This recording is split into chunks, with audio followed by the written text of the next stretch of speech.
Hello everyone, and welcome back. Tonight, we travel back to a world thick with smoke, fear, and the sound of church bells tolling far too often. The year is 1348, and a shadow is crawling across Europe. It creeps down trade routes, slips through city gates, and settles into every crack of human life.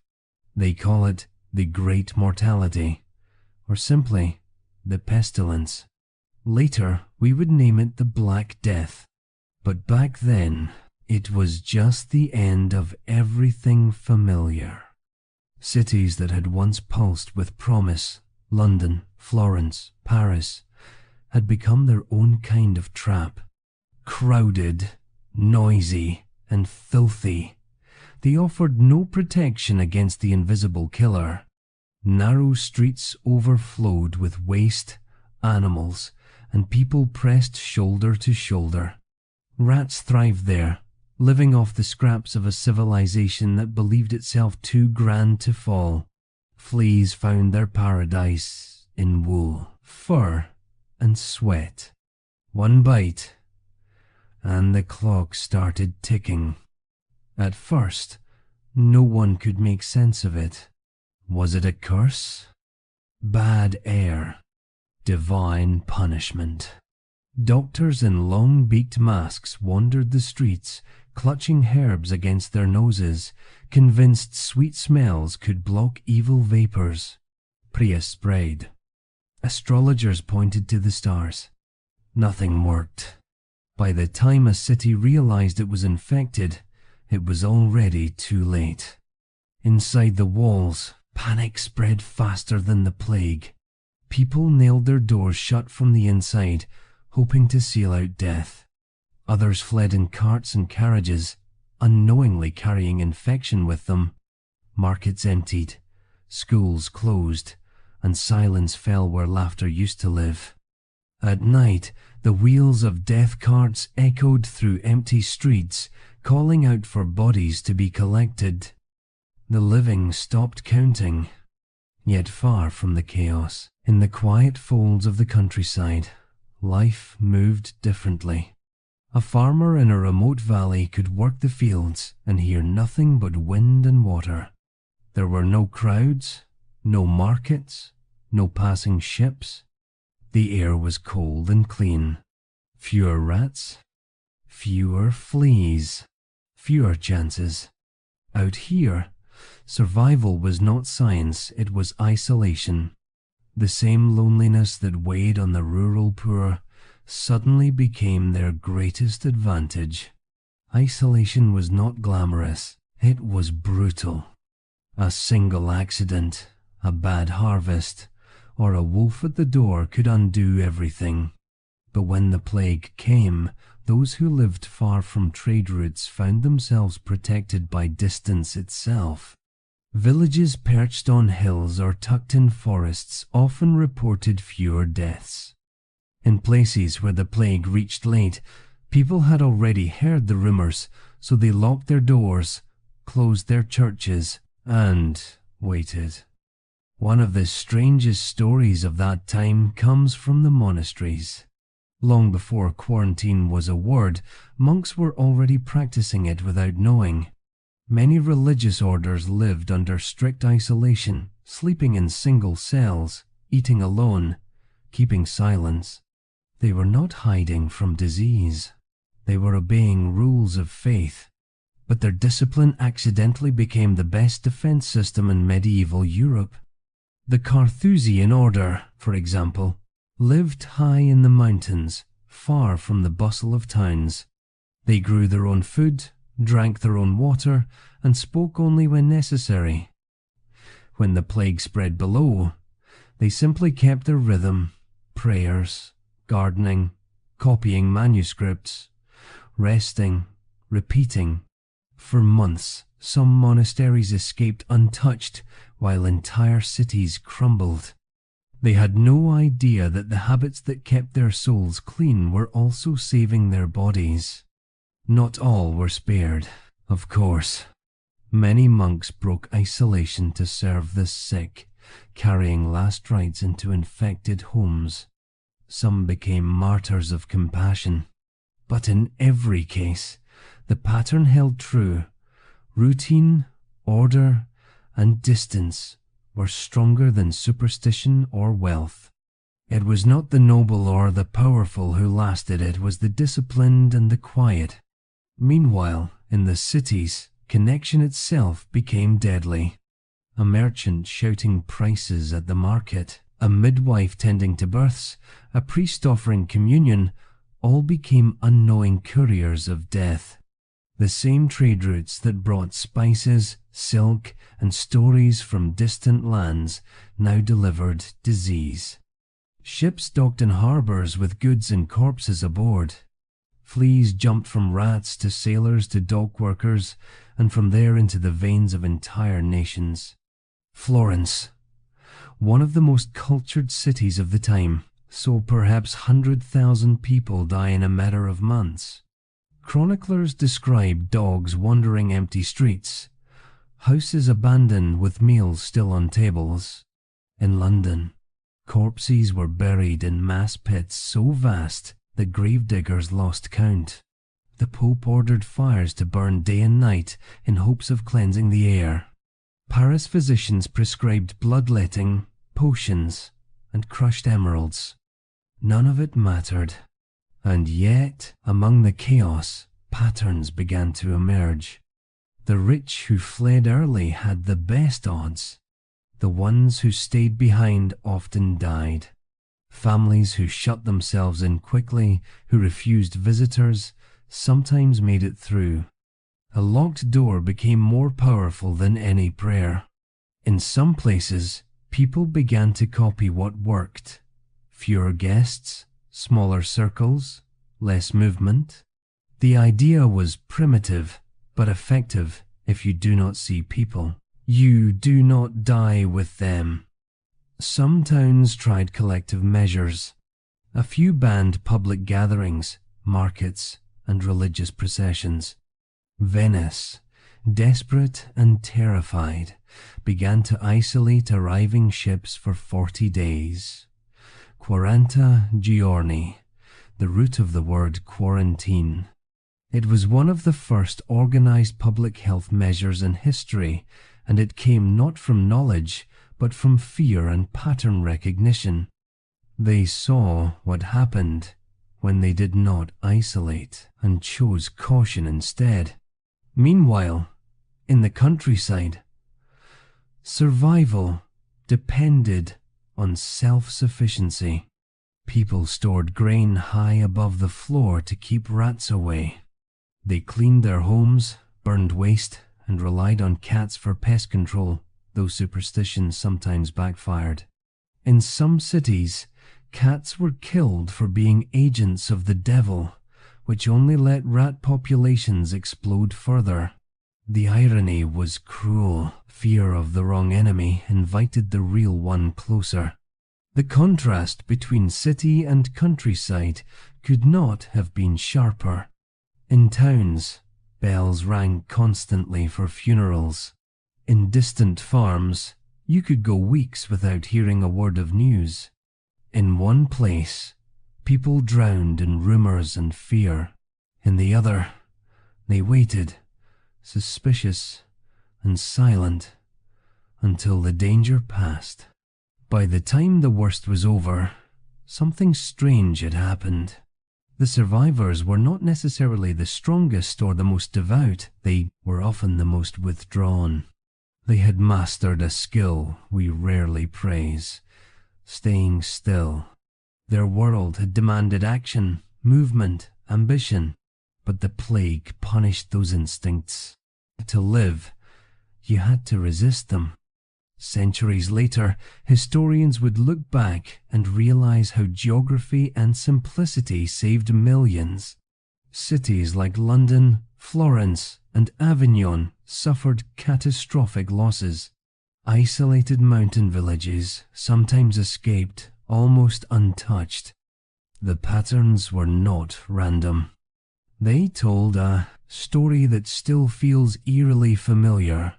When danger moves faster than understanding, distance becomes wisdom. It is easy now, with hindsight, to say who should have left and who should have stayed. But imagine yourself there.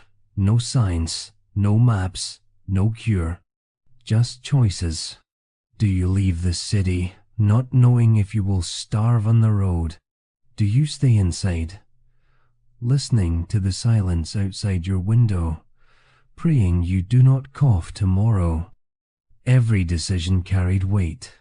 And yet, in the quiet corners of Europe, where people closed their doors early and waited long after the worst had passed, life slowly returned. Fields were ploughed again. Candles burned in windows. Bells began to ring for weddings instead of funerals. Out of that silence, a new rhythm was born, a slower, more cautious kind of living. So, if you ever wonder what it really took to survive the Black Death, it was not bravery or brilliance. It was the courage to withdraw, to live small, to wait. The plague favored those who could resist their instincts to trade, to gather, to run, and instead choose stillness. In that sense, the survivors of 1348 left us more than stories of fear. They left a blueprint, a reminder that sometimes the safest place to be is far from the noise, listening to the wind, while the world below forgets how to breathe. When the plague first arrived, no one could explain how it spread, but patterns began to whisper their own logic. People started noticing that those who stayed home, who avoided strangers in markets, somehow survived longer. They did not call it social distancing. They called it locking the door. And that small, fearful act, closing yourself off, became one of the only decisions that mattered. At the beginning, it seemed cruel. Turning away visitors, refusing to open for neighbors, ignoring a friend's knock, all of it felt like betrayal. Communities built on trust were suddenly ruled by suspicion. A cough at the gate could end a family. So the ones who lasted were the ones who learned to hesitate, even when their hearts ached to help. There is a story from Florence about a merchant who barred his home before the pestilence reached his street. He stored weeks of grain, sealed windows with wax, and refused to let anyone in or out, not even his brother. The neighbors mocked him for being paranoid, but as days passed and funerals multiplied, mockery turned into envy. When the plague finally burned out, his family was still alive. The brother who laughed at him was not. It was brutal wisdom, the kind that felt unholy to practice but impossible to deny. Staying apart became the most human act of care because contact was deadly. Parents stopped kissing their children good night. Lovers stopped meeting in alleys. Priests refused to touch the dying. Even prayer changed. Confessions were shouted through doors. Last rites whispered from a distance. Inside each home, fear built its own routines. People divided chores by risk. One person left food at the doorstep. Another fetched water before dawn when the streets were empty. Meals were simple, shared in silence. The sound of coughing next door became a warning to hold your breath. Whole streets turned into islands, families hiding behind wooden barricades as if from a siege. But the ones who shut their doors early, who did it before panic spread, had the best odds. They did not wait to see proof. They moved faster than comfort allowed. While others argued about causes, they built walls of absence. Those early decisions, made in silence, drew the line between life and death. Still, not everyone had that choice. The poor could not afford isolation. They lived 6 or 10 to a room, working daily just to eat. Their jobs, hauling, selling, serving, meant constant exposure. Some fled the cities, but most were trapped inside them. For them, stay home was not advice. It was impossible. They watched the rich escape behind country gates, while they faced death at the markets and wells. Survival became a kind of lottery, unfair and unrelenting. And then there were those who refused to hide, who moved toward danger out of faith or duty. Doctors, priests, gravediggers, some driven by belief, others by need. They became both heroes and victims, their courage measured in days lived. One chronicler wrote that he stopped counting the dead after his ink ran out. Another said he could not write names fast enough before the next day's list arrived. Still, through all the despair, some began to see a strange pattern in the silence. When crowds disappeared, infection slowed. When roads emptied, the air seemed cleaner, the nights quieter. It was not divine mercy. It was math. Fewer hands meant fewer fleas. Fewer meetings meant fewer burials.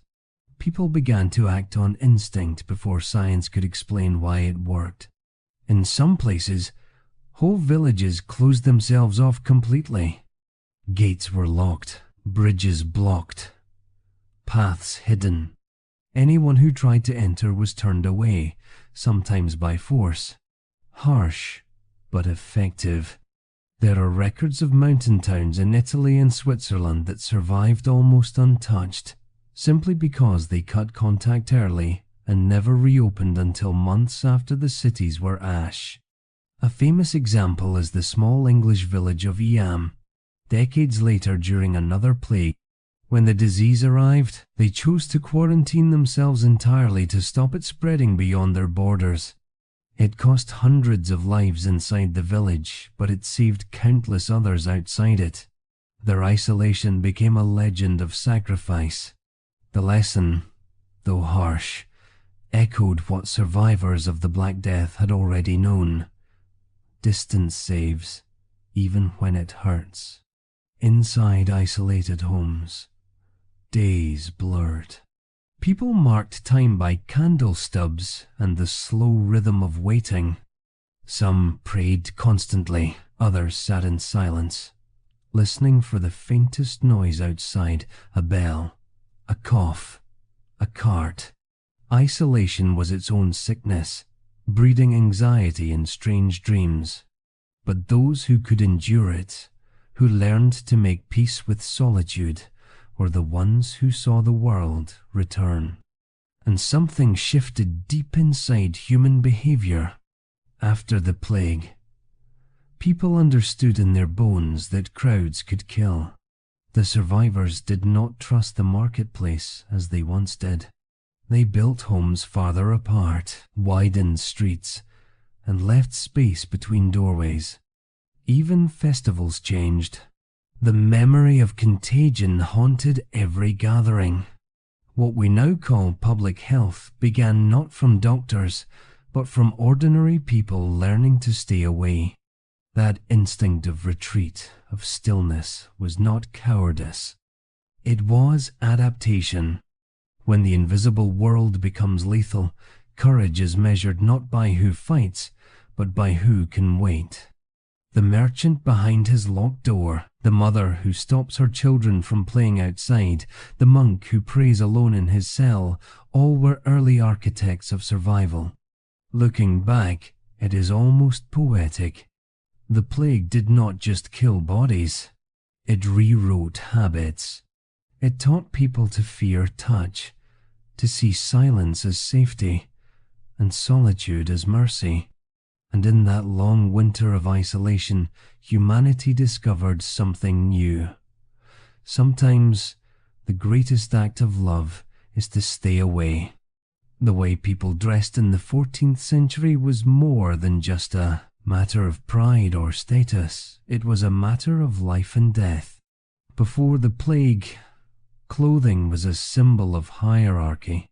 The rich draped themselves in heavy velvet, fur-lined cloaks, and ornate layers of wool that showed their wealth.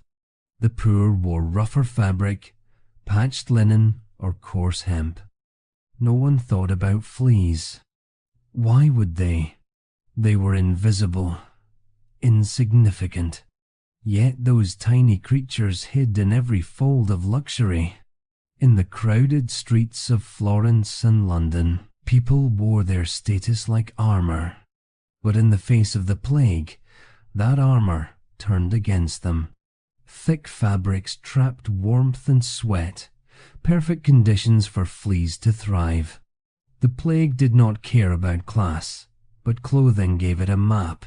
More layers, more hiding places, more bites.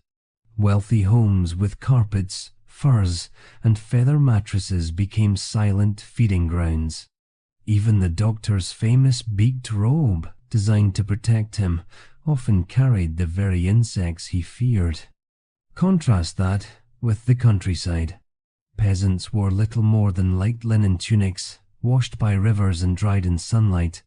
Their clothes were simple, their living quarters sparse, their beds made of straw, replaced each season. Fleas had fewer places to hide. Cleanliness was not intentional hygiene, it was born of necessity. The poor could not afford excess, and in that simplicity lay accidental wisdom. There is something deeply ironic about it. The people least equipped to understand the science of disease sometimes lived through it best because they owned less. Poverty forced habits that happened to protect them, washing garments by hand, drying them in wind, sleeping near smoke, avoiding ornate decor that harbored pests. Meanwhile, the upper class, wrapped in brocade and fur, met their ends surrounded by the trappings of status. And then there were the plague doctors, now so iconic in paintings. The long black coats, gloves, boots, and bird-like masks stuffed with herbs were meant to filter bad air. They looked terrifying, and they were. Many wore the same outfit from house to house without ever washing it. The thick leather, thought to protect them, actually carried fleas in its seams. Every visit to a dying patient became a game of chance, every breath a roll of fate. Not that anyone knew. People blamed miasma, the foul air thought to carry disease. The smell of rot and decay seemed logical proof, so they countered it with perfume, incense, and flowers. They filled their masks and pockets with lavender, rosemary, or crushed petals, believing sweet scents could repel sickness. In a way, they were not entirely wrong. Some herbs did drive away insects, and the pungent smell sometimes made others keep their distance. Social avoidance disguised as superstition, another accidental layer of safety. But not all customs helped. Fashion also meant wigs powdered with flour, hats decorated with feathers, long cloaks dragging through dirty streets, all of which collected vermin like trophies. Tailors stitched new garments from infested fabric. Traders sold second-hand clothes stripped from the dead. Flea eggs could lie dormant for days, waiting for warmth. In buying a robe or cloak, you could be buying your own death sentence. The few who began to notice patterns changed habits quietly. Some started wearing shorter sleeves, simpler garments, and lighter colors that made insects easier to spot. Linen replaced fur. Homes that could afford it began washing bedding in boiling water, hanging it over smoke or in the sun. Monks in disciplined orders boiled their robes weekly, partly as ritual purification, unknowingly creating early pest control. These small adjustments saved lives in silence, uncelebrated but crucial. There is an image that often haunts the imagination, a noble woman, her dress magnificent and heavy, walking through her courtyard while her servants keep their distance. Beneath her gown, fleas shift like embers in cloth. She does not see them. She does not even know such danger exists. Her beauty, her wealth, her silk, all glowing in the afternoon sun, are already sealing her fate. Meanwhile, in a nearby field, a farm girl in plain linen bends over the soil, sweat on her brow, air in her lungs, still alive when her betters are gone. Fashion, like pride, became punishment. The layers meant to separate rich from poor only drew them closer to death. When the survivors rebuilt society, clothing quietly changed. Simplicity gained respect. Linen became more common. Fur went briefly out of favor. People started to equate excess with danger, even if they could not explain why. The lesson was not written in books, it was worn on bodies. In the years that followed, small signs of this shift appeared everywhere. Laws once designed to restrict lower classes from wearing fine clothes, the sumptuary laws lost their power. They had been meaningless during the plague, when death ignored dress codes. For a time, people seemed to understand that fabric could not separate them from fate. Survival favored those who could shed pretense and layers. The irony is hard to miss. A civilization obsessed with appearances discovered that humility could save it. The same idea repeats through history. In quieter forms, the soldier who polishes his armor but forgets to eat. The empire that builds gold temples while its people starve. The Black Death just made the point brutally clear. When danger comes unseen, excess only slows your escape. By the end of the plague years, those who lived knew something profound without ever naming it. They had learned, through loss and luck, that survival often belongs to the simplest habits, the ones too plain to boast about. Wash your clothes. Hang them in the sun. Keep your distance. Do not chase vanity when silence might save you. In the age of velvet and pride, the ones who endured were the ones who looked ordinary. And so, the story of medieval fashion is not just about what people wore. It is about how the smallest, most innocent choices, a cloak too thick, a sleeve too long, could decide everything.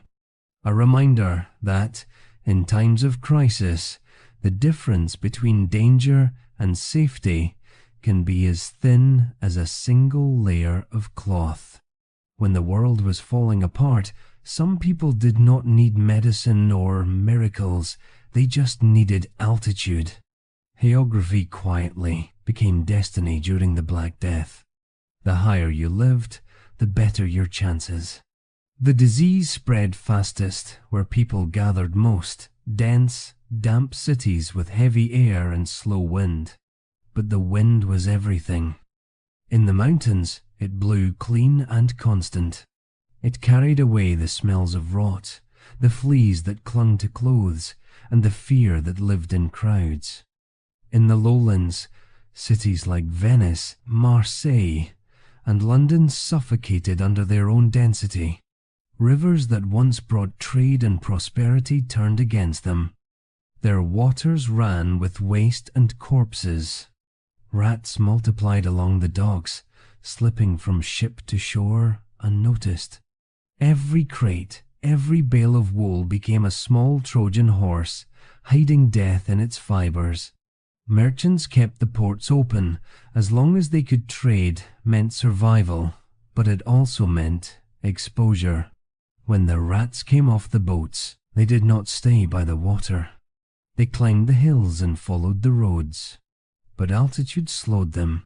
Many highland villages in the Alps, the Pyrenees, or the Scottish Highlands escaped the plague for months. some entirely. Thin air, cold nights, sparse trade, all became invisible barriers. People there were used to isolation. Their world already ran on patience and routine. They did not travel far, did not see many strangers, and did not trust the lowland markets anyway. When the plague spread below, they simply waited it out above. There are records of shepherds in the mountains who had no idea what had happened until years later. They came down in spring expecting to find familiar faces, only to discover empty villages and silence. It must have felt like waking from a dream into another world, the same earth, but no one left to share it. They were survivors, not by intellect, but by geography. Even within cities, the same pattern repeated. People who lived on hillsides or in the upper quarters fared better than those near rivers or markets. The poor, crowded into the lowest parts of towns, suffered the most. They were closer to the rats, to the garbage, to the bodies piled for burial. The higher districts, breezier and cleaner, unknowingly enjoyed an advantage that had nothing to do with faith or fortune.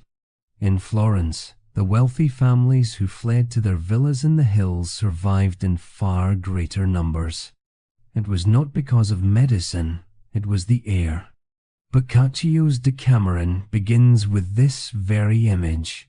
A group of young people leaving the plague-stricken city to tell stories in the countryside. They were characters in fiction, but the habit was real. The hills above Florence were filled with escapees who spent months hiding among olive groves, listening to the faint echo of church bells below. Elevation did what no priest or doctor could. Cold air killed fleas. Distance thinned infection. Mountain villages with fresh water, low humidity, and few visitors became fortresses of health. Some remote monasteries on cliffs and ridges remained untouched, their isolation turning from spiritual to physical protection. A wall of stone was one kind of defense. 1,000 feet of elevation was another. But height was not just physical, it was symbolic. To rise above the city was to rise above its chaos. People began to see altitude as purity. The mountain became a metaphor for safety, for the clean, untouchable sky. Pilgrims started to seek higher ground, not just for prayer, but for survival. The idea that evil came from below, from swamps and filth and low places, began to shape how people thought about disease itself. Centuries later, this belief evolved into something surprisingly close to science. When physicians of the Renaissance studied plague patterns, they noticed how low, humid environments fared worse. The theory of bad air miasma came from this observation. They were not entirely wrong. They blamed the smell of decay, thinking it carried sickness, but what they were really noticing was the ecology of rats and fleas. Their instincts were right, even when their explanations were not. The cities that learned from this changed their architecture. They widened streets to let air move freely. They built homes with windows facing the wind. They drained swamps, paved roads, and cleared garbage pits. All of it came from the memory that stagnant air meant death. Geography became a teacher, and people finally started to listen. It is strange to think how something as simple as a hill could decide your fate. But in the 14th century, every advantage counted. A few hundred feet could mean the difference between breathing clean air and inhaling the invisible dust of decay. People who understood this, even without words for it, began to move differently. Merchants built summer houses on ridges, farmers dug wells farther from rivers. Towns planned walls around wind currents. The land itself began to shape survival. Of course, not everyone could escape upward. Many were trapped in valleys, in tenements, in marshy towns with no option but prayer. Some tried to flee too late, following the plague instead of outrunning it. There are letters from that time describing lines of refugees climbing mountain passes only to be turned away by armed guards from untouched villages. Fear closed doors faster than compassion. The mountains protected their people, but they also hardened them. Still, for those who made it, the lesson lasted. In the decades that followed, survivors rebuilt higher and smaller. Churches appeared on hilltops, towns shifted inland, and new settlements favored altitude over access. It was as if Europe collectively decided to breathe deeper. And maybe that is what the plague taught them most, that survival does not always belong to the strongest, but to those who learn where the wind still moves. From then on, height became hope. The lowlands remembered death, the mountains remembered silence, and between them stretched the story of how geography, simple, silent geography, saved more lives than all the kings, doctors, and prayers combined. In the medieval world, cleanliness was tangled in superstition. People did not wash often, not because they loved filth, but because they feared water. Physicians warned that bathing opened the pores to bad air. Priests cautioned that vanity in the bath could tempt sin. And in the cold stone cities of Europe, clean water was hard to find anyway. Most wells were contaminated. Most rivers doubled as sewers. To bathe was a risk not of drowning, but of disease. Ironically, that fear of illness through water made illness through filth far worse. Yet even in the dark confusion of the 14th century, some people stumbled into the truth. They noticed that those who stayed cleaner, those who washed their hands before eating, boiled their linens, or aired their rooms, fell sick less often. No one knew about bacteria or parasites, but observation had its own power. Monks who followed strict washing rituals before prayer often survived longer than lay people. Their purification rites were really hygiene disguised as devotion. For most, however, the line between remedy and ritual was blurred. Some soaked their clothes in vinegar, believing it warded off bad spirits. Others filled their homes with smoke from burning herbs or pine resin to chase out evil vapors. These methods half worked for reasons no one understood. Smoke killed some fleas. Vinegar repelled rodents. But their success fed false logic. People thought they were fighting demons when they were really fumigating insects. Water, paradoxically, became both medicine and poison. Bathhouses had once been social centers, places of warmth, gossip, and comfort, but when the plague came, they shut down. The disease spread too easily in enclosed steam rooms through shared towels and close contact. Soon, public bathing was seen as dangerous, even immoral. Cities abandoned them. Centuries of progress in sanitation dissolved in fear. Europe would not rediscover regular bathing until long after the Renaissance. Still, within private homes, small acts of cleanliness persisted. Housewives scrubbed doorsteps with lye, believing it would keep out misfortune. Farmers burned old straw bedding after each season, unknowingly killing plague fleas in the process. People who changed their clothes, often a rare luxury, then tended to live longer. When physicians advised washing with rosewater or wine, they were not purifying the soul. They were disinfecting wounds without realizing it. One of the strangest contradictions of the age was that the poor, often labeled dirty, sometimes survived better simply because they had less to keep filthy. Their homes were small, their possessions few, and their lives mostly outdoors. The wind aired their spaces, the sun baked their walls. Meanwhile, the wealthy layered perfumes over decay, hiding danger under fragrance. Their marble floors gleamed, but their mattresses crawled with life they could not see. Superstitions ran wild. Some believed that sweet smells could purify the air, so they stuffed pomanders with spices and wore them on chains around their necks. Doctors walked with long-beaked masks filled with mint and cloves, certain it would protect them from infection.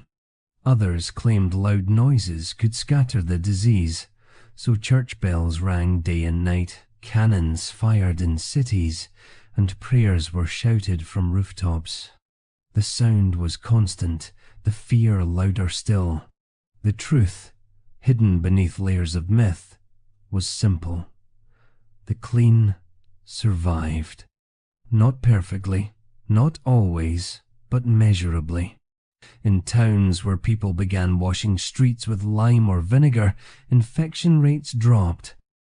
In villages where waste was buried far from homes, fewer rats gathered. What began as superstition evolved slowly into practice, a new awareness that dirt was not just a sign of poverty, it was a symptom of danger. After the worst years, the survivors rebuilt with this half-knowledge. They widened streets to let light in, built sewers to carry filth away, and designed public fountains fed by fresh aqueducts. Bathhouses returned, slowly and cautiously. The wealthy began to see cleanliness as a virtue instead of a vice. It was not about luxury anymore, it was about safety. But it took centuries for this shift to take root. For generations after the Black Death, people still whispered that washing too much weakened the body. Some nobles bathed only a few times a year, covering the rest with powder and perfume. The memory of disease was long, but its lessons were learned unevenly. Looking back, hygiene in the medieval age was a story of accidents, people stumbling into wisdom without science. A monk boiling his robe in obedience to ritual was performing one of the first acts of infection control. A housewife washing her floor with vinegar was creating one of the earliest disinfectants. A farmer burning straw was practicing pest management centuries before the word existed. They did not know why it worked, but they saw that it worked, and in the end, that was enough. The plague turned superstition into a kind of crude science. Through fear and repetition, through the grim experiment of trial and error, people began to realize that death had patterns. The closer you lived to filth, the sooner you met it. Clean air, clean water, clean hands, these became talismans stronger than any prayer. And in the quiet that followed the Black Death, when survivors looked out over empty fields and silent towns, they carried one simple truth forward. Purity is not just moral, it is mortal. Cleanliness might not save the soul, but it could save the body. And in an age when half the world had vanished, that small truth was enough to start building the next one. If hygiene was shaped by fear, medicine was shaped by confusion. Medieval doctors were confident, learned men fluent in Latin, rich in robes, and completely wrong. The great minds of the 14th century studied Aristotle and Galen as if they were gospel.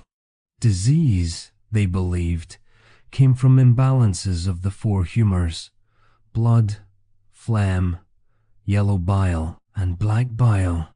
When those fluids fell out of harmony, the body rebelled.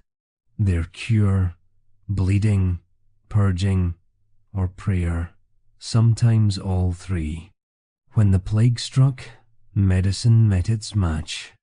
People wanted explanations. Priests blamed sin, astrologers blamed the planets, doctors blamed bad air. Each answer comforted someone, but none saved anyone. Physicians advised carrying flowers, burning incense, or rubbing chopped onions under your arms. Some prescribed crushed emeralds mixed with wine. Others recommended sitting near fire to sweat out the poison which only made the fleas hungrier. There were no hospitals as we imagine them. There were sick rooms, crowded, dark, filled with moaning bodies and the smell of rot. Doctors wore long coats and bird-beaked masks stuffed with herbs to filter the air. They walked from patient to patient with wooden sticks, poking and prodding from a distance. In their eyes, the beak protected them. In reality, it made them walking hosts for plague-bearing fleas. Many died within weeks of their first house call, but they did not stop trying. People desperate for cures turned to whatever seemed to work for someone else. Folk healers mixed potions of garlic, honey, or vinegar. Monks brewed herbal teas that soothed the fevered. Barbers, doubling as surgeons, drained blood from wrists and necks to balance the humors. Some even drilled holes into skulls to let the evil vapors escape. None of it addressed the real cause, a microscopic bacterium carried by fleas, but the gestures gave people a sense of control in a world gone mad. Ironically, the people who distrusted doctors sometimes lived longer. Midwives, herbalists, and caregivers who emphasized cleanliness, changing linens, washing wounds, burning infected bedding, unknowingly practiced the first forms of antiseptic care. They had no degrees, only intuition and patience. Their tools were vinegar, salt, and boiled cloth. In the worst moments, those small acts mattered more than any university lecture. Meanwhile, the educated physicians clung to theory. They debated endlessly whether plague spread through the stars or through air. The word contagion existed, but few believed it. When some doctors proposed isolation or quarantine, others mocked them as cowards. Still, the cities that listened, like Venice, which in 1348 established the first quarantine port, saw the tide slow. Ships were held for 40 days before docking, the origin of the word quarantina. From that one fearful policy, modern public health began. But superstition still ruled the streets. When a physician could not cure, people looked for someone to blame. Jews were accused of poisoning wells. Sinful women were said to bring God's wrath. Astrologers drew charts predicting the next wave. It was science and faith tangled into one desperate chorus, everyone reaching for reason in the dark. In the middle of that chaos, the plague doctor became both a symbol and a warning. His beaked mask terrifying then, theatrical now represented the limits of knowledge. He carried posies in his nose, a cane to keep distance, and faith in theories that never worked. But behind that absurd costume was something tragically human, the need to do something, even when the world no longer made sense. Some treatments bordered on madness. People lit bonfires in their homes to burn away disease. Others lived in total darkness, convinced that light carried death. There were diets of boiled snakes, drinks of mercury, even instructions to sit between fires for days to purify the lungs. The bravest advice came from doctors who suggested flee early, go far, and return late. In other words, run for your life. Yet for all their mistakes, those physicians gave us something we still inherit: documentation. They wrote down symptoms, patterns, and failures. They described buboes, fevers, the speed of death. They compared cities, climates, and cures. Without their notes, we would know far less about how the plague moved or how people fought it. Their ignorance preserved our history. When the worst years ended, Europe had changed not just in numbers but in mind. The plague cracked open faith in ancient authorities. People began questioning Galen, questioning the church, questioning why the educated died alongside the poor. The seeds of modern science were planted in the ashes of that failure. Medicine would never again belong entirely to priests or philosophers. It is easy to mock medieval doctors, the leeches, the masks, the magic stones, but they were doing what humans always do in crisis, reaching for patterns in the dark. They were wrong, yes, but their persistence built the path toward being right. Every absurd remedy, every failed cure, every scribbled note was a step toward understanding the invisible. In a sense, that is the real cure the plague gave humanity: humility. The recognition that knowledge can die just as easily as people, that the world is wider than our theories, and that even the smartest men, dressed in robes and masks, can stand before death and admit, finally, we do not know. From that silence, medicine slowly began to change from superstition to study, from ritual to research. And all of it began with the mistakes of those who tried to save a world that was already on fire. While the cities rotted and the doctors bled patients dry, a few quiet places in Europe barely felt the plague at all.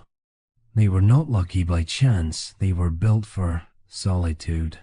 Monasteries, especially those belonging to closed or silent orders like the Carthusians, had already mastered what the rest of the world was just beginning to discover. Isolation saves lives. Far from the noise of the towns, tucked into forests or perched on cliffs, these communities lived according to strict rhythms: prayer, work, and silence. They woke before dawn, shared modest meals, and avoided contact with outsiders, not by design for safety, but for devotion. And when the plague came, their vows of silence turned into a shield stronger than any medicine. Their rules, originally spiritual, doubled as survival manuals. Shared tools were cleaned carefully. Meals were taken in small groups or alone. Visiting strangers was forbidden.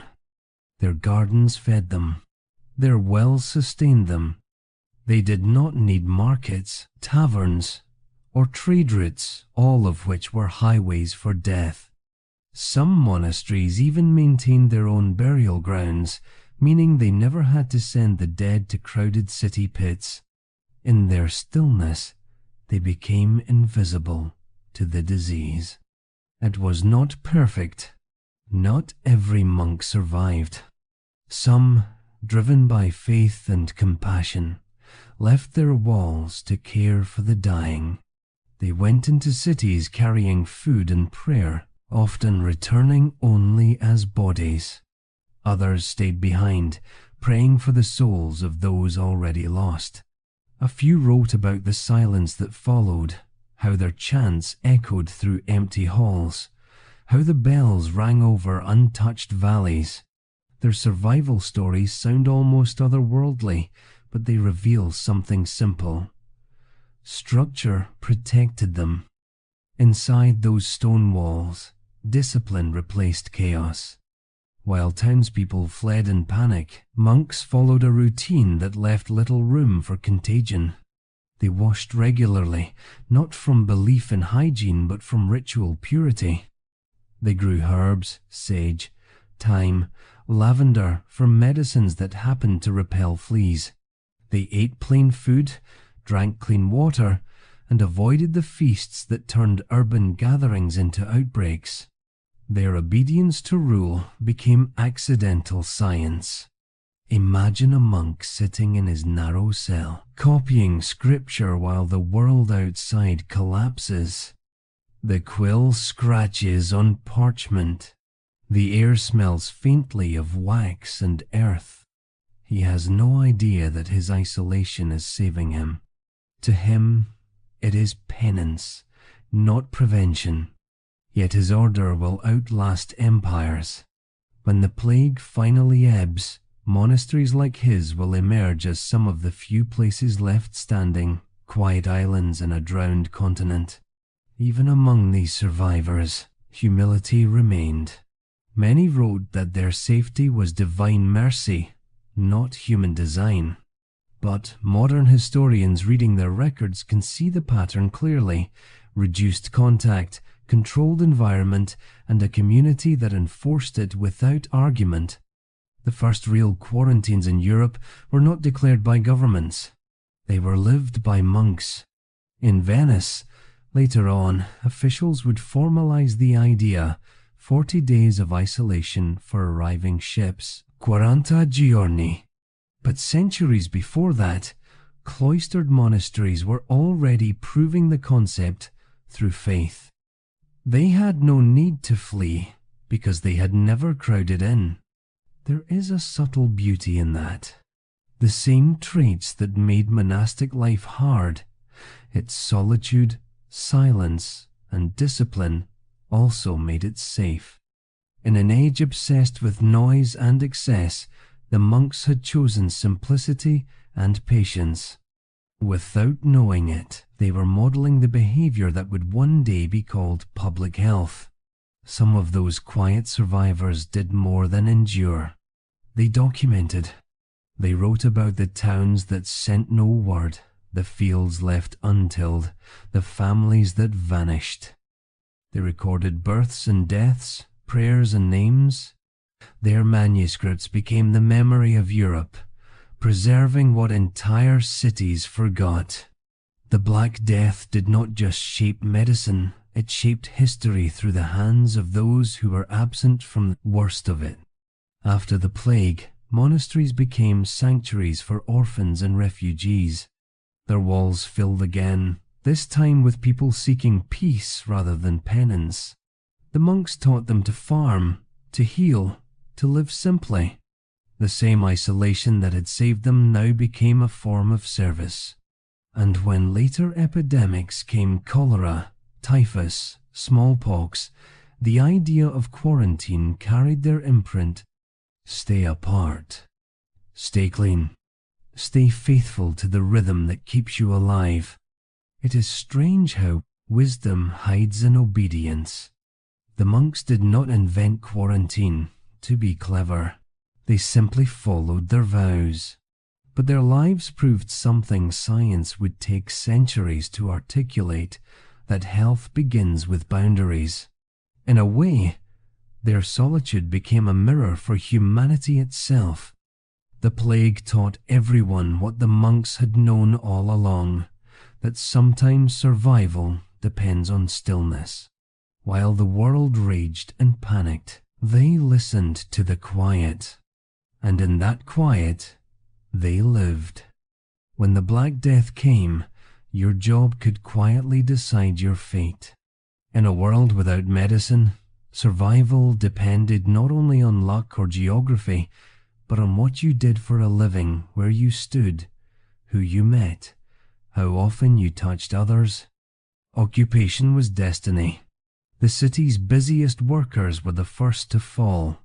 Merchants, innkeepers, butchers, and barbers all handled goods or people daily. The plague spread through touch, trade, and air. Their livelihoods required all three. A merchant might exchange a coin for bread, never realizing the flea that hitched a ride on the baker's sleeve would end his family. A barber, practicing medicine on the side, bled one infected man and carried the same knife to another. The marketplace, once the heartbeat of community life, became its coffin. Messengers were among the most tragic. They moved between towns, delivering letters, orders, and news. In an age without newspapers, they were the nervous system of Europe, and the plague rode through their veins. Some carried the disease across entire kingdoms before realizing what they brought. The faster you worked, the quicker you spread death. Yet in strange contrast, the still and the solitary endured. Shepherds on far hills, fishermen on quiet coasts, and woodcutters deep in forests, these people lived lives already apart from society. Their labor demanded silence, distance, and patience. The shepherd tended only sheep. The fishermen met only the sea. They were poor and lonely, but the plague passed over them like wind over water. Even among city dwellers, solitude became a strange kind of power. Bakers who worked through the night and avoided daytime crowds survived more often than traders or innkeepers.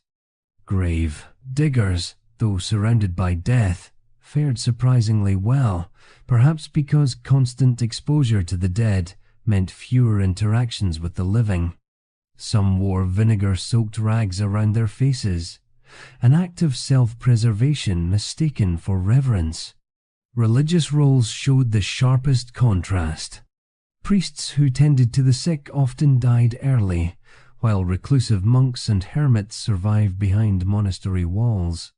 The same church that called people to gather for prayer also sent others to their deaths by blessing the infected.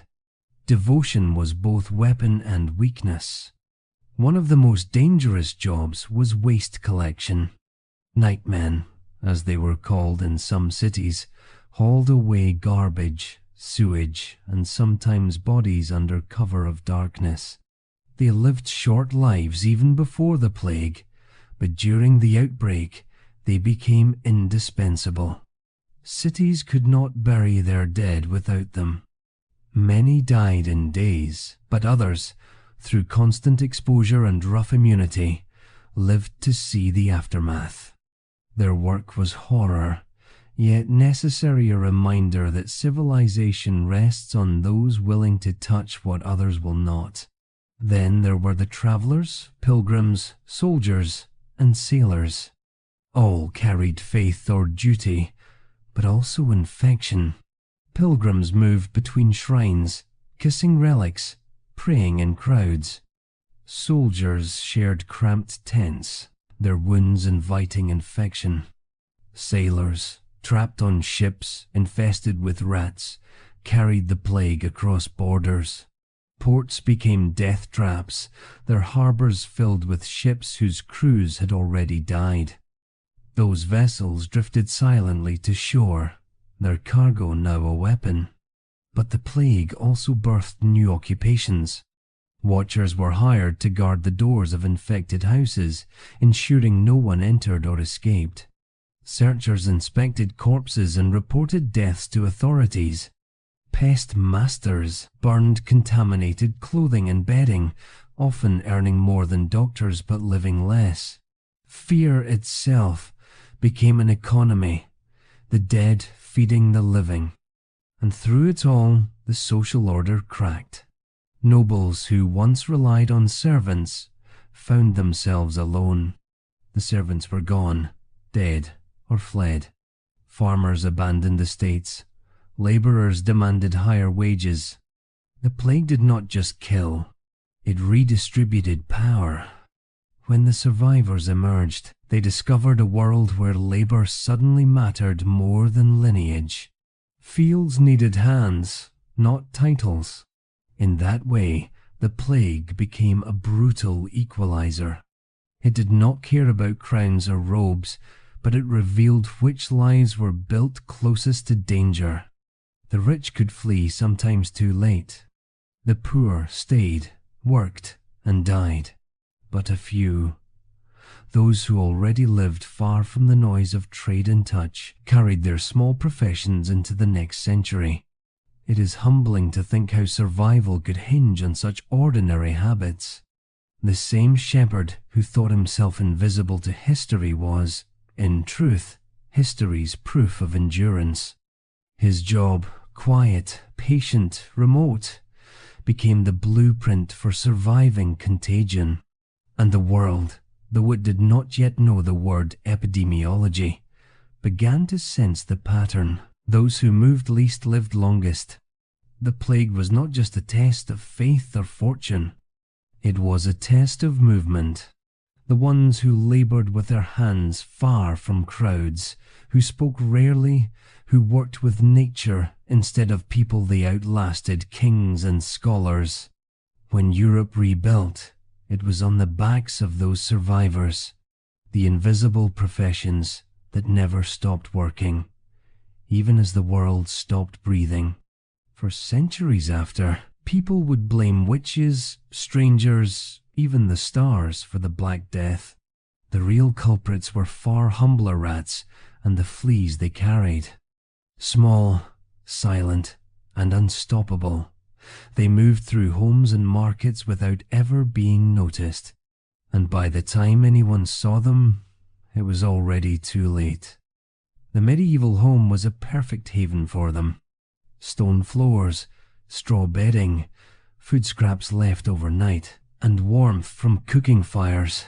It was a paradise for vermin. Families slept close together, sometimes even with animals for heat. Cats roamed freely, but superstition often turned against them. The church, associating cats, especially black ones, with witchcraft, encouraged their killing. In destroying their best pest control, people unknowingly gave the plague free rein. Rats bred under floorboards, in grain stores, and along the riversides where towns dumped their waste. Fleas fed on them, carrying within their bodies the invisible weapon, Yersinia pestis. When the rat died, the flea jumped to the nearest warm thing, a dog, a child, a priest kneeling at prayer. The infection did not care who you were. It only needed blood. Household habits became lines between life and death. Those who swept often, stored food off the ground, and kept animals outside had better odds. People who cleaned out stables or burned old straw sometimes killed infected fleas without knowing. Even hanging clothes in the sun helped, because heat and light dried the eggs before they hatched. A clean floor was not just tidy, it was tactical. But clean was a rare concept in medieval Europe. Water was precious, soap expensive, and cities overrun with animals. Chickens wandered through kitchens, pigs ate refuse in alleys, and dogs slept beside beds. The air was thick with the smell of rot and smoke. It was normal until death started following it. When the plague came, some households tried desperate measures. People sprinkled vinegar on walls, scattered herbs, or hung garlic from windows. They smoked their homes with sage and sulfur. The richer ones filled rooms with roses and perfumes, trying to sweeten the air. None of it stopped the fleas, but sometimes, by masking scent or driving away rats, it slowed them. The few who noticed patterns began to act differently. A merchant in Lübeck kept cats against church advice. His home survived untouched, while his neighbors perished. In Venice, city officials began killing stray dogs and rats in a bid to purify the air. They had no concept of bacteria, but they were the first to realize the plague had roots in filth. Flea infestations grew so common that people began to accept them as part of life. One chronicler wrote that nobles at banquets often paused mid-speech to scratch, pretending it was thoughtfulness. The constant biting, itching, and scratching was background noise, the hum of an ecosystem no one questioned. And from that quiet discomfort rose an empire of death. In the countryside, rats were fewer but not absent. Barns filled with grain became magnets. Farmers who kept their stores sealed or raised off the ground were safer. Cats and barn owls became unspoken allies. Some farmers began to see animals not as omens but as workers, part of a silent defense network against the plague. Over time, this shaped a slow, invisible shift. People started storing food differently. Cellars were lined with stone. Granaries were sealed tight. Waste was dumped farther from homes. It was not science yet, just memory, the memory of lost teaching behavior. Every surviving family carried small rituals forward. Air the bedding, clean the floor, keep a cat. Ironically, the same church that had once condemned cats began, in later decades, to encourage cleanliness as a virtue. Monasteries led by example, keeping storerooms tidy, burying waste, tending gardens with care. What began as religious order evolved into public health. Still, superstition never vanished. Even as late as the 17th century, during later plague waves, people blamed the air, not the animals. Fleas were too small to be feared. The human mind, it seems, preferred monsters it could see. The story of the rats and fleas is almost too simple for such immense suffering. The plague was not born of sin or magic, just biology. But what it revealed about humanity was profound. We built worlds that comforted us warmth, food, closeness, and in doing so, we built the perfect stage for death. The smallest details of life, where we sleep, what we store, what we fear, became the difference between extinction and endurance. It is humbling, really. Civilization rose and nearly fell because we did not think about what lived beneath our feet.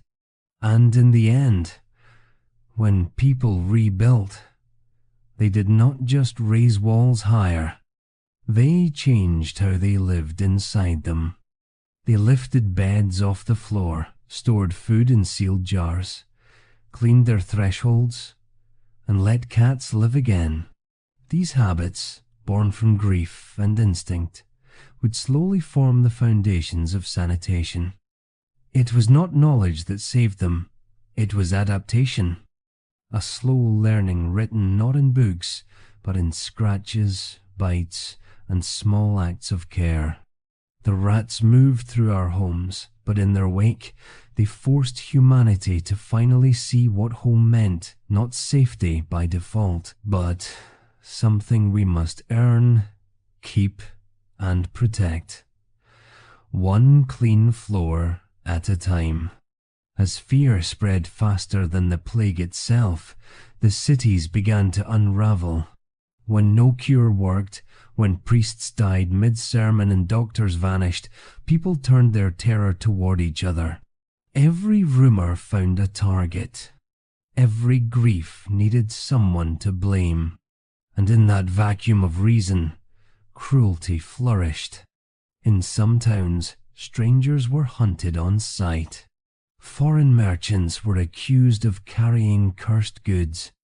In others, beggars were beaten, their sickness taken as proof of sin. But the most tragic scapegoats were the Jewish communities scattered across Europe.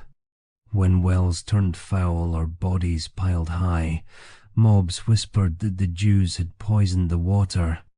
No evidence, no trial, just torches, fear, and rage. Whole neighborhoods were burned. Thousands were killed, not by plague, but by panic. The church condemned these massacres, but often too late. Fear had already rewritten law. Even the idea of foreign air, that disease came from somewhere else, justified closing borders, banning travelers, and isolating villages not just from sickness, but from compassion. Mass processions filled the streets.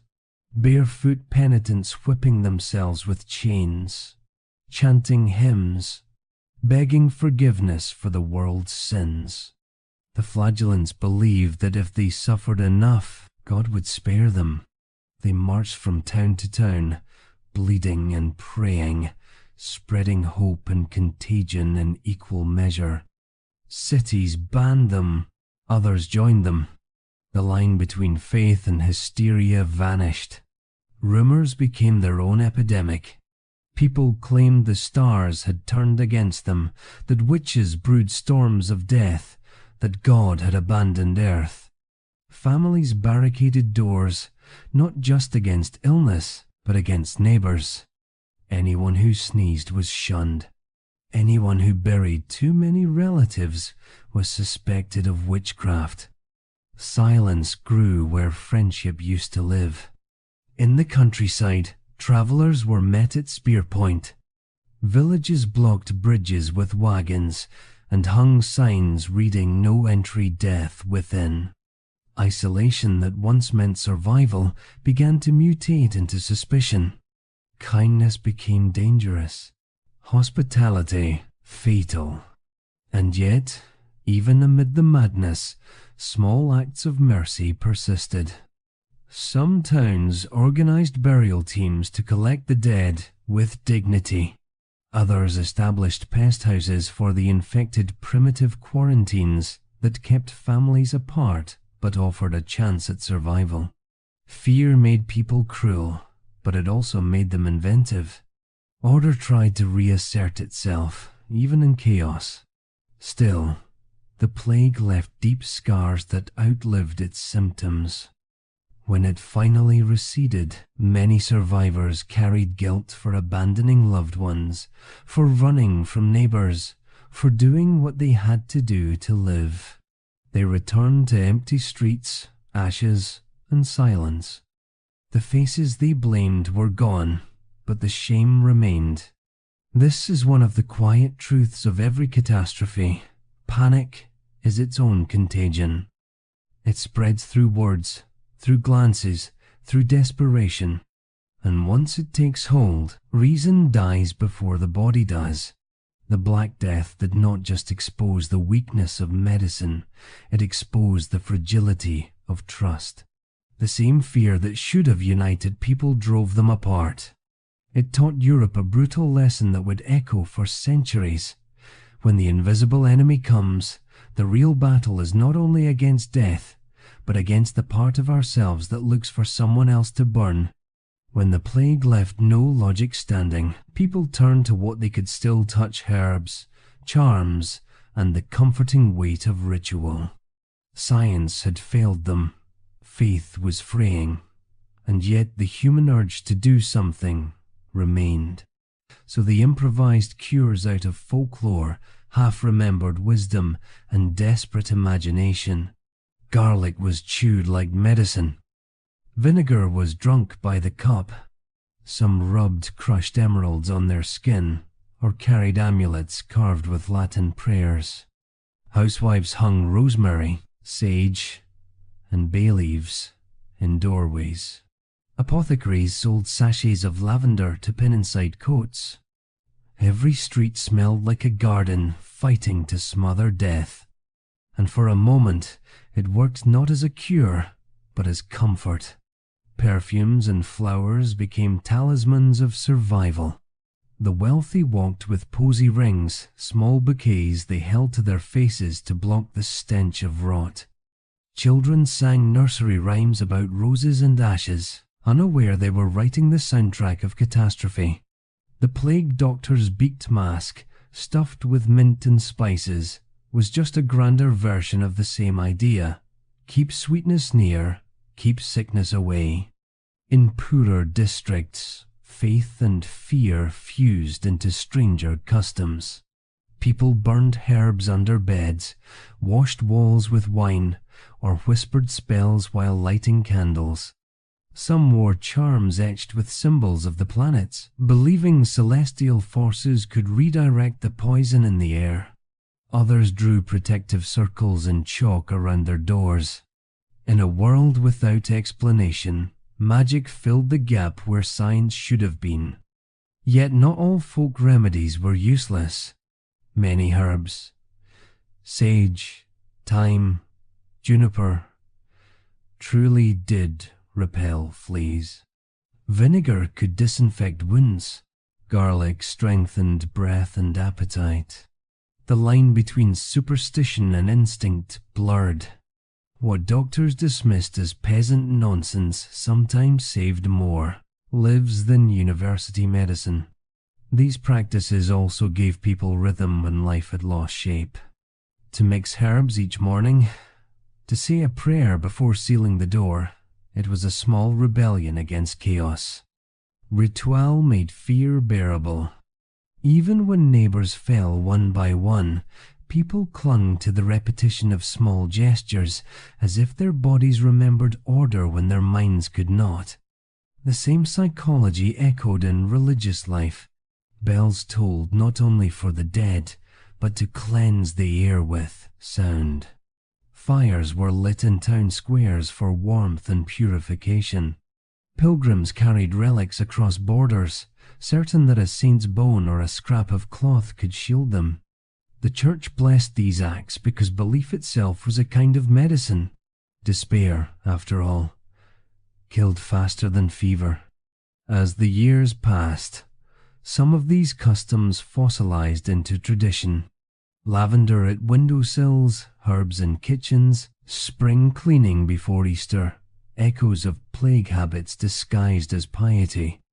What began as survival became culture. Even the phrase fresh air gained moral weight, as if cleanliness itself were holiness. The truth is, these folk remedies did not cure the plague, but they cured something else, helplessness. They gave people a script when the story made no sense. And long after the disease receded, the gestures remained: hang the herbs, air the room, pray for light.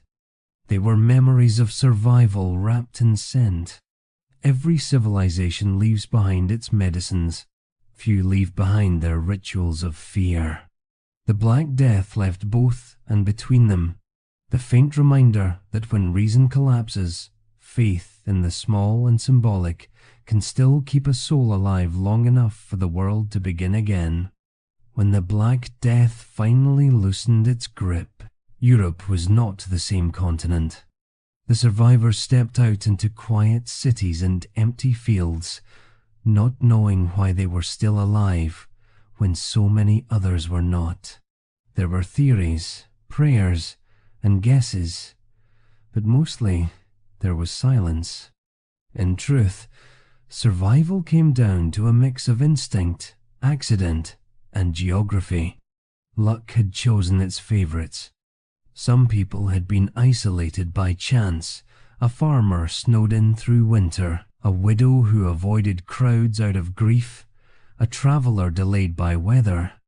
Others lived because their village happened to be far from a trade route, or because the wind blew differently that year.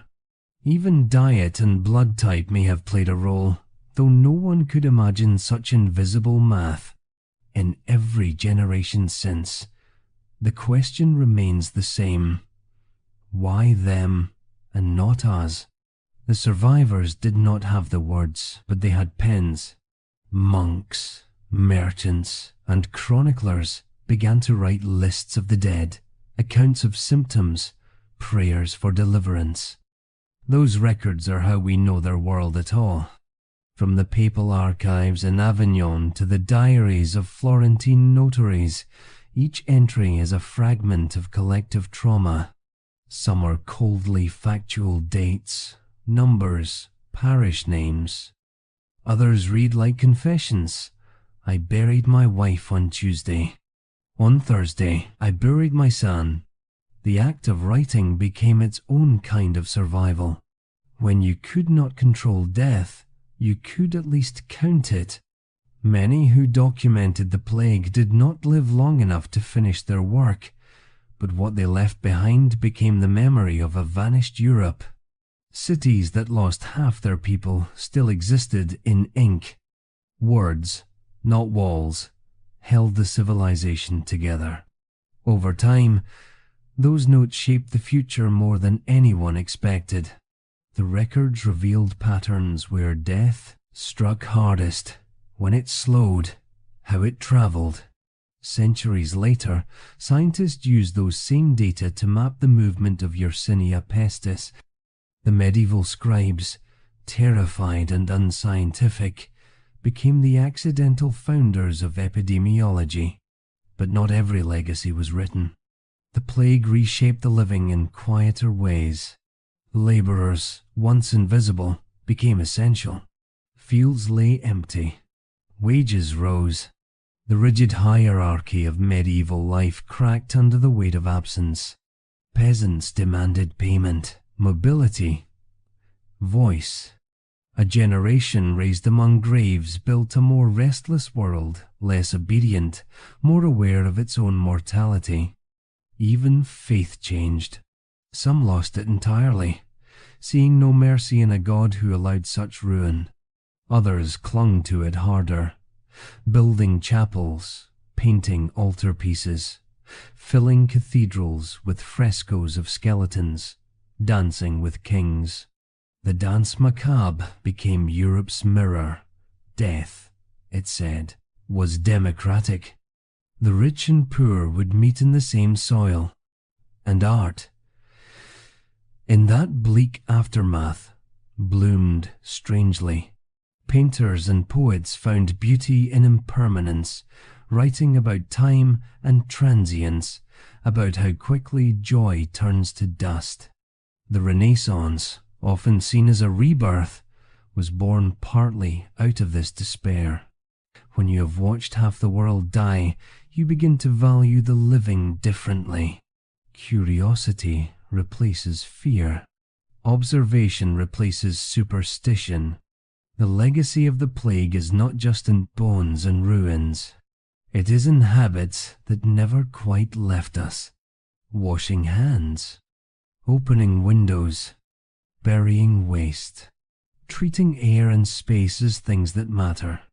These gestures became instinct, passed down long after the reason was forgotten. We still clean before spring. We still fear crowds during sickness. We still flinch at invisible threats.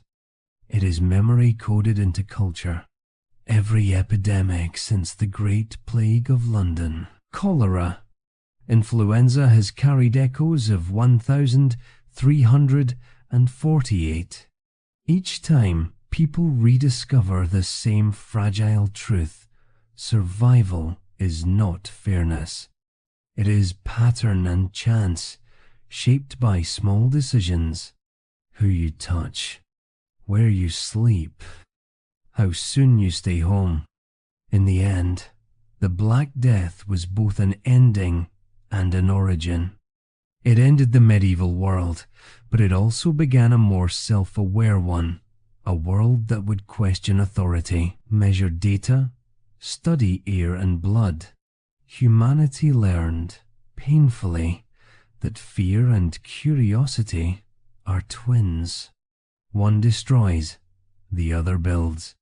And so, when we read their records, now the lists, the prayers, the fading ink, we hear a faint, stubborn heartbeat beneath the horror.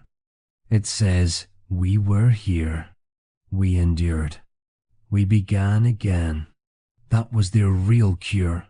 Not herbs, not holy water, not even luck, but the refusal to stop writing the story.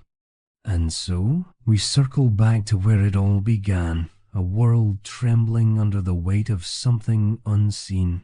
The plague stripped away every illusion people had about power, knowledge, and safety, leaving only what was true, that survival is quiet, practical, and sometimes undeserved.